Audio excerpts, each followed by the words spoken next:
माझं नाव रागिनी आहे. आम्ही 2 बहिणी आणि 2 भाऊ असे एक साधंसुधं पण आनंदी कुटुंब होतो. माझी आई गृहिणी होती, तर माझे बाबा नोकरी करत होते आणि बहुतेक वेळा ड्युटीवर असायचे. आमच्या कुटुंबात प्रेम, आपुलकी आणि एकमेकांबद्दल आदर होता.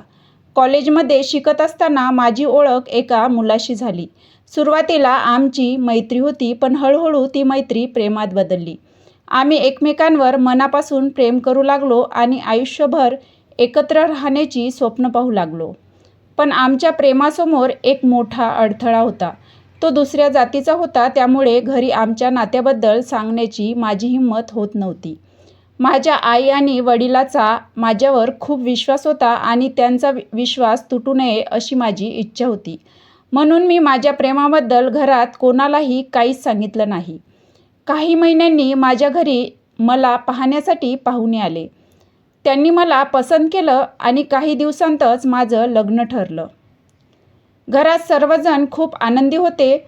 माझी आई लग्नाच्या तयारीत व्यस्त होती, तर बाबा ड्युटी सांभाळून लग्नाच्या कामांसाठी वेळ काढत होते. नातेवाईक येऊ लागले, खरेदी सुरू झाली आणि सगळीकडे आनंदाचं वातावरण होतं.